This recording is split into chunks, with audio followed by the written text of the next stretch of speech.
we finally have the bunker submerged below grade in my backyard. Super exciting times, but now that we're below ground, we have to worry about the water. Whether it's rain, sprinklers, snow runoff, water can cause extraordinary damage to metal over time. Not to mention all the electronics I want to keep inside wouldn't be too happy about any leakage. So it's time to waterproof some things.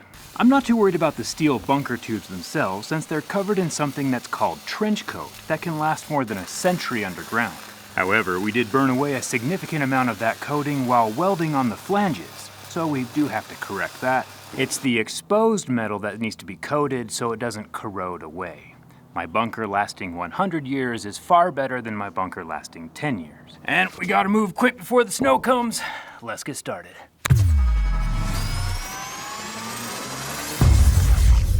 If you've enjoyed this project and want the kids in your life to make cool things but aren't quite ready to tear out your backyard yet, might I present KiwiCo, a longtime channel sponsor that gives the gift of discovery, learning, and experiences that last far beyond the holidays. KiwiCo introduces science, technology, engineering, art, and math in fun ways. Designed by experts, KiwiCo has shipped more than 50 million crates worldwide. Crates that are full of fun, innovative projects like this programmable music box. My wife and I prefer giving KiwiCo subscriptions for birthdays or holidays because they are gifts that keep on giving.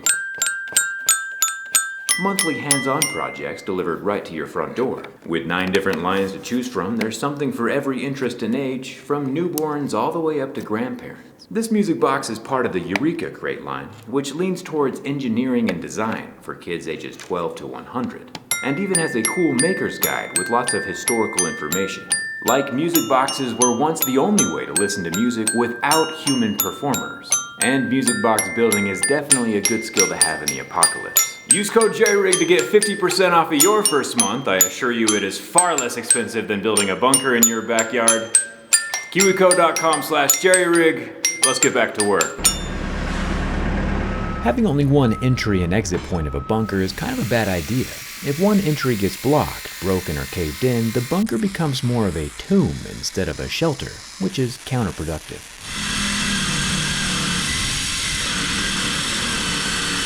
So since we have the large elevator shaft at one end, we're adding a second, smaller exit shaft with a ladder at the far side of the culvert.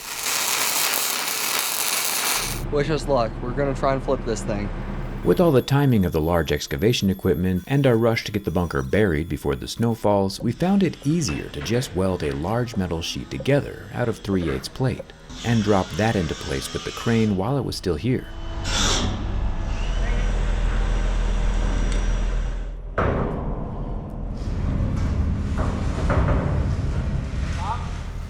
We only cut the hole for the exit door out of the sheet after it was welded to the bunker, so we could ensure that the door would be completely level. You can go about 63, probably, safely, comfortably. There's gonna be a saw blade coming through right here. The blade we're using to slice through the 3/8 plate is tipped with carbide teeth that are specifically designed to cut through steel. Carbide is a level 8 on most scale of hardness, while steel is about a level 4. The blade wins every time. We will add the shaft portion of the outside exit shaft after we start feeling up the hole a bit, once the excavator has more room to move around again to do the heavy lifting for us.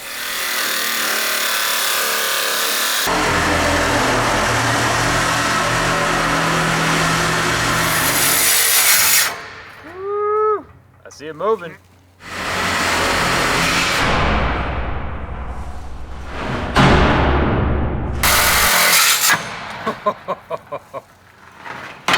That weighs so much. That is so heavy. Do you think we should just bury it?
We have to grind away the coating on the inside of the tube, once again to weld bare metal to bare metal, and we use lasers so that everything is level. The green laser beam gives us a consistent mark across both sides of the tube so that during the apocalypse, nothing will be off-center. With the door level, we can get the metal sheets lined up for where the floor is going to attach to the bunker walls. This also needs to be pretty level. And we have to wire wheel away the black plasticky waterproofing trench coat on the inside so that the metal plate has something to weld to.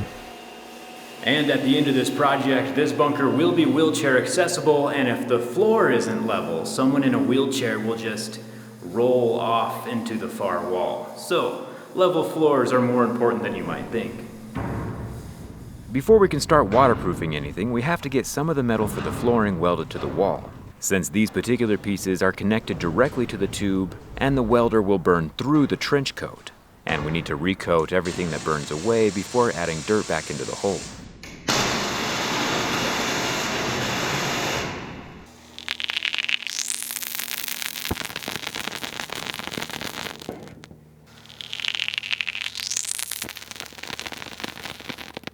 So super trippy, the exterior coating on this thing is supposed to last underground for like 100 years, but when we're welding the floor on the inside, the welder is using so much electricity and heat that it burns through the coating. Luckily it's not like perpetually burning, but it's still pretty intense. This is what I was talking about earlier when I said we'd have to recoat the exterior stuff that got burned away. Better to do it now while there's not dirt covering the bottom half of the pipe. And I think it just sounds super cool. Listen to this.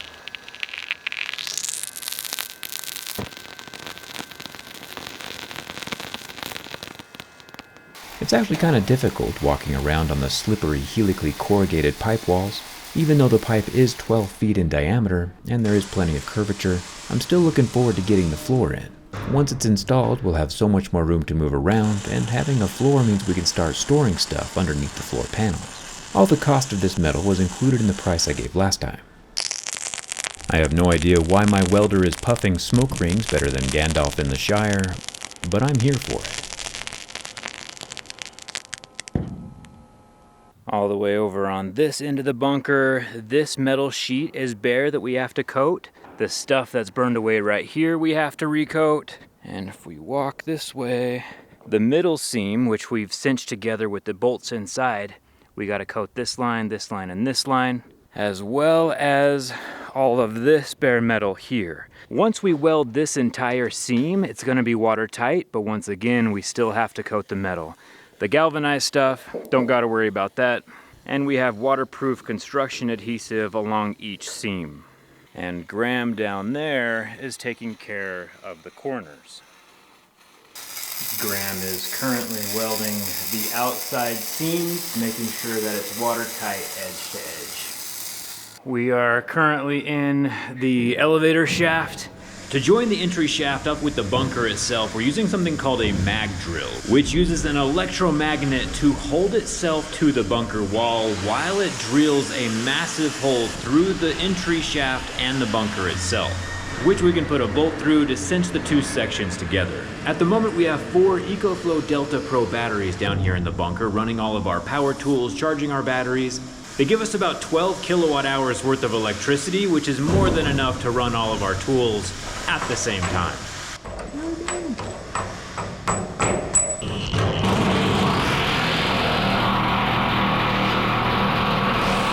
Even though the bunker weighs about 20,000 pounds, we're using ratchet straps and concrete blocks to hold it down, so when we start packing gravel underneath the haunches, it doesn't start rising up out of the ground. That's not going anywhere. The straps are only temporary and not structural, of course. Once there's dirt packed on top, the bunker's not going anywhere. We just gotta keep it from moving while the dirt gets compacted. We do have a strip of rubber between both halves of the culvert bunker, and we're adding waterproof construction adhesive to either side of that piece of rubber. There will be additional exterior piece of rubber and a large metal strap that we'll add later. I'm fairly confident no water will be ingressing at this seam. The material we're using to coat the bare metal on the bunker is called high mill sher-tar, and it is incredibly nasty stuff. It's a 2-part epoxy just like all those beautiful wooden river tables you see on Instagram. But instead of aesthetic perfection, this is more apocalyptic protection. It's basically epoxy mixed with refined coal tar, and it's used to keep metal from corroding in extreme environments, like out in the oil fields or offshore drilling rigs.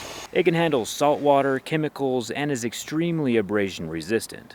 It's industrial grade stuff, and the high mill part of the name means it gets applied very thickly and we only have to do one coat. Luckily here in Utah it's still above 50 degrees because there is a temperature requirement for it. Once the epoxy gets mixed up with the coal tar, it has to sit for an hour, and then we can paint it directly onto the bare metal. Like I said earlier, we don't have to paint the trench coat covered tubes or the galvanized sheet metal, just the bare steel components that we made ourselves. This coal tar should allow my bunker to survive 100 years underground, so make sure you hit that subscribe button and we'll check back in a century to see if it worked. I assure you this smells exactly like you think it does.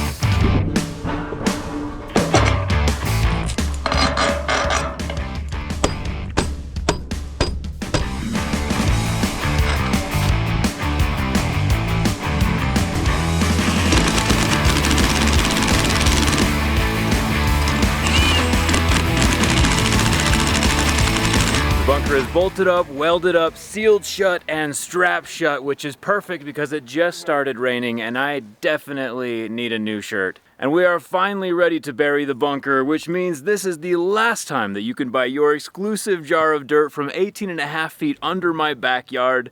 Dirt that hasn't seen the light of day for a million years. And as a fun little side note, I've randomly placed 1 ounce bars of silver inside a few of the jars of dirt. I have about 25 of these, because I think everyone has a small hope that they find buried treasure at the bottom of any hole that gets dug. And remember, if you don't happen to get a bar of silver in your jar of dirt, the true treasure is the knowledge we made along the way. It is time to make this bunker disappear and for my wife to get her yard back. I'll see you next week.